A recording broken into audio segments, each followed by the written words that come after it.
Saudara, seperti yang kita tahu, memang Presiden Prabowo Subianto ini sempat menyinggung secara tegas terkait dengan sampah yang ada di wilayah Bali, dan kami akan lanjutkan dialog kita bersama dengan pengkampanye Urban Berkeadilan Eksekutif Nasional Walhi bersama Wahyu Eka Setiawan melalui sambungan daring. Selamat pagi, Mas Wahyu.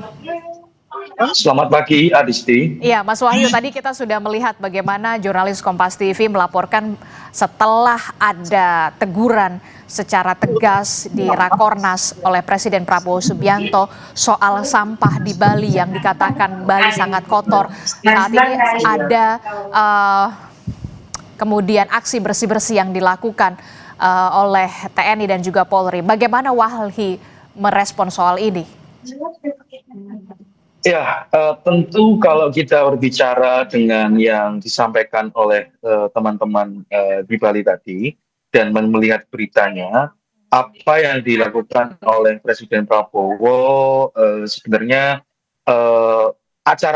kegiatan rutin yang memang seringkali terjadi kalau di kegiatan-kegiatan Hari Peringatan Sampah Nasional ataupun kegiatan-kegiatan seremonial begitu. Dan itu melihatkan apa yang disampaikan oleh Presiden itu berarti mengakui bahwasanya persoalan sampah yang menumpuk di sepanjang pesisir, terutama di wilayah Kuta hingga sepanjang pesisir utara, baik di Jawa maupun di wilayah Sumatera, ini menjadi problem yang sangat berat begitu, dan membuktikan bahwasanya Presiden mengakui problem sampah ini menjadi salah satu urgensi yang memang harus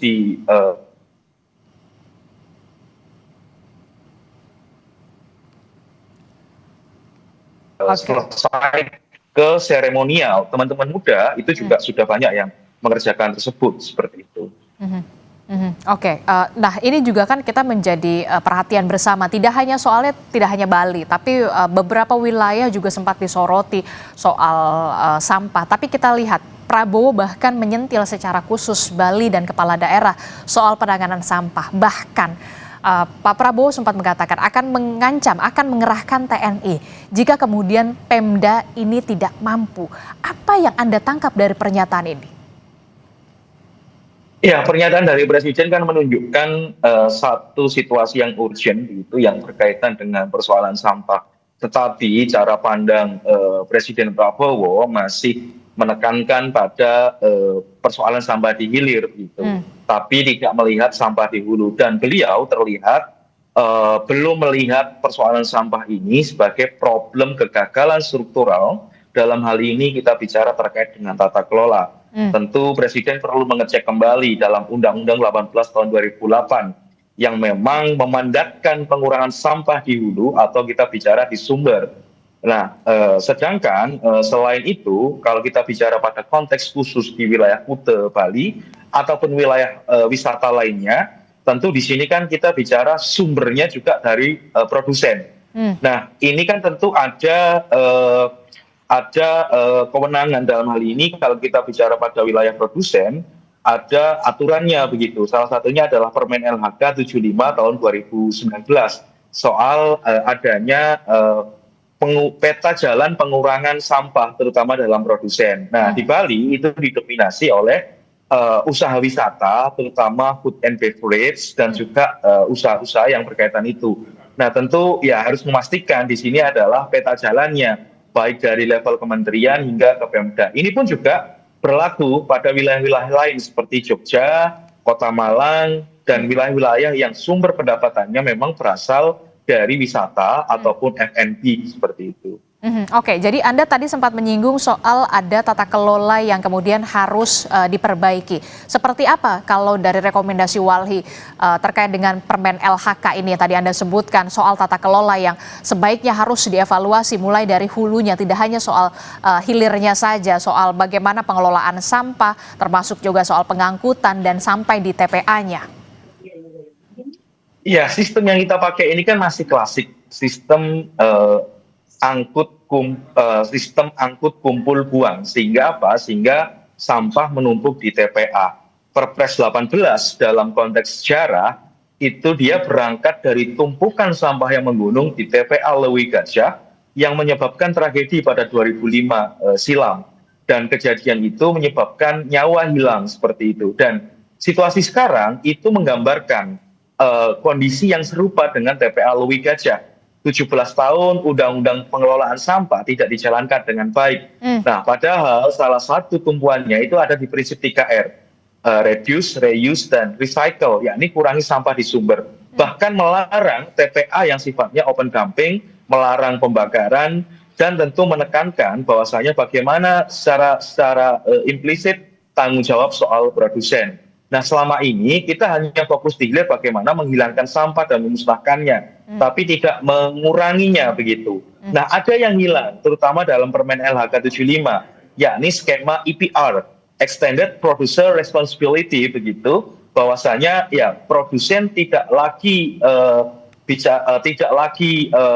membiarkan produk-produknya untuk terbuang begitu, tapi bagaimana tanggung jawab mereka begitu untuk mengelola limbah kemasan mereka, ataupun dalam hal ini dorongan kami adalah redesign industri begitu menjadi salah satu tumpuan, terutama mengacu pada konteks ekonomi hijau. Dan kita tahu dulu sudah jamak praktik tersebut, dan sekarang sudah mulai ya, di mana air minum kemasan sudah mulai berganti dengan sistem refill dan lain-lainnya. Dan ini menunjukkan bahwasanya memang ya harus ada satu kebijakan tegas, di mana dalam hal ini produsen pun juga harus diikat begitu, karena mau nggak mau kalau kita bicara sampah juga berkaitan dengan produsen juga seperti itu. Oke, kalau berbicara sampah itu berarti juga dengan erat kaitannya dengan produsen. Selama ini Anda melihat dari pemerintah pusat ada tidak sebenarnya peraturan yang tegas agar produsen-produsen ini bisa menghasilkan plastik-plastik yang kemudian ramah lingkungan begitu?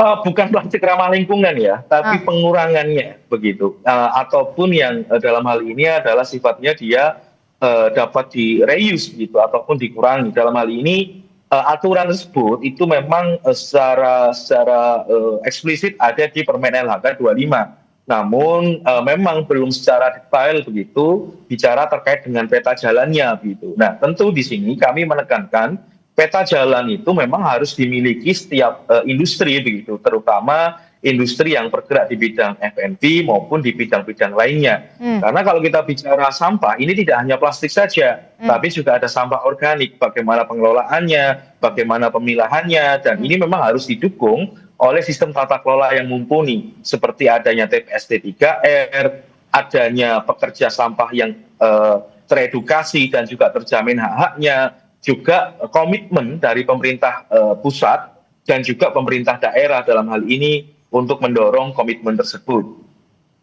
Oke, nah kalau Anda melihat begini ya, kan kita tahu pemerintah akan membangun proyek waste to energy di 34 kota, dengan kemudian kita tahu nilai investasinya tidak main-main, 3,4 miliar dolar Amerika. Nah, bagaimana Anda melihat, Walhi melihat ini merupakan salah satu upaya untuk kemudian dalam tanda kutip mengurangi soal sampah ini? Ya, itu kan logika yang dipakai pemerintah, kan selalu mereka tergila-gila, seolah-olah tergila-gila dengan teknologi gitu. Nah, kalau kita bicara penggunaan teknologi itu sah-sah saja, dan itu menjadi bagian memang dalam satu solusi gitu. Tapi sifatnya misal terkait dengan PSCL dalam hal ini misal waste to energy maupun RDF itu harusnya memang menjadi solusi jangka pendek begitu. Karena apa? Karena fokusnya hanya memusnahkan ataupun mengubah untuk menjadi barang tertentu begitu. Nah, kalau dalam pandangan kami tentu yang menjadi baku di sini adalah pengurangan sampah dari hulunya yang memang harus diselesaikan. Meskipun teknologi yang itu diklaim punya teknologi yang besar, yang muntakhir, tapi tetap menimbulkan residu. Salah satunya ada catatan kami ada particulate matter gitu, baik yang 1.0 maupun yang 10 maupun yang 2.5.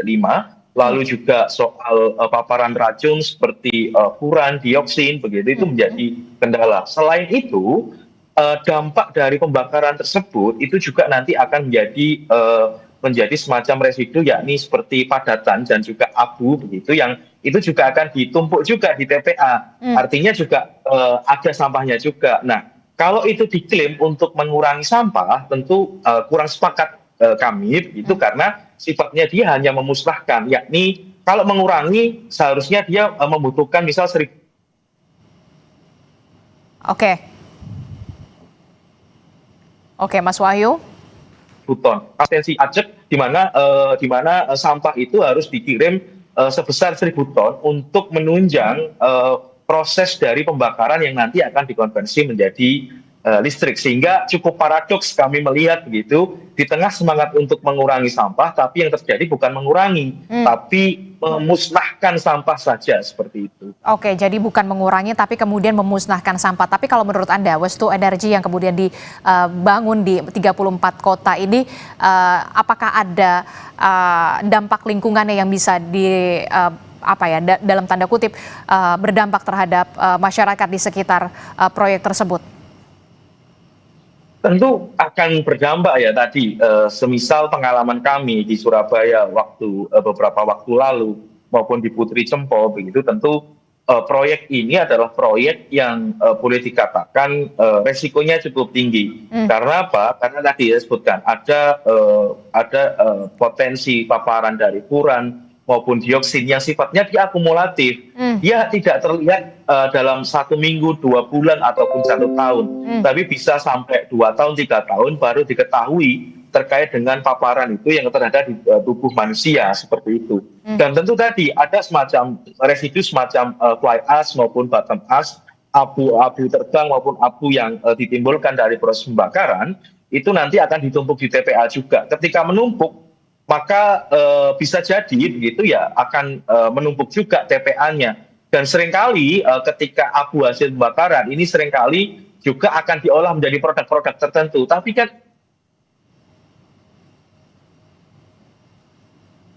Oke, Mas Wahyu. Pengolahan sampah menghasilkan racun dan itu yang ingin dipertahankan gitu. Tentu kami tidak ingin seperti itu. Karena menyelesaikan sampah berarti bukan meninggalkan racun, tapi bagaimana mengurangi sampah itu secara pelan-pelan begitu, terutama dalam hal ini adalah pengurangan dari sumbernya, seperti itu. Oke, kalau saya ingin tanyakan kemudian apa rekomendasi Walhi yang bisa diberikan oleh pemerintah provinsi, tidak hanya di Bali tapi pemerintah provinsi di sejumlah wilayah untuk soal penanganan sampah ini, termasuk juga untuk pemerintah pusat dari jangka pendek ke jangka panjang? Ya, tentu ini memang membutuhkan sinergi dan kolaborasi. Dalam hal ini pemerintah pusat melalui kementerian terkait begitu, terutama Kementerian Lingkungan yang memang sudah punya yang namanya rencana kerja strategis nasional dengan rencana strategis daerah yang memang harus dikolaborasikan dan diintegrasikan.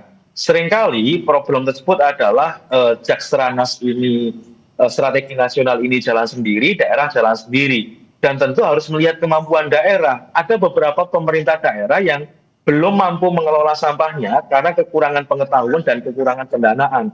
Serta setiap wilayah itu memiliki ciri khas sampah yang berbeda sehingga butuh pendekatan yang berbeda, terutama dalam lokalitas. Tentu dalam hal ini kami memang mendorong dalam hal ini adalah sinergi dan juga kolaborasi antara Pemda dan juga pemerintah pusat seperti itu. Dan leadingnya memang harus dari Kementerian Lingkungan. Poin kedua yang kami rekomendasikan adalah tadi skema tanggung jawab produsen ini memang harus menjadi tumpuannya, karena ini belum pernah dilihat produsen ini melenggang bebas saja begitu tanpa bertanggung jawab atas kemasan-kemasan yang dibuatnya. Ketiga rekomendasi kami adalah bagaimana menerapkan prinsip 3R tentu dengan penerapan pendidikan baik di usia dini maupun pendidikan di komunitas-komunitas, serta memastikan peta jalannya sesuai, terutama insentif.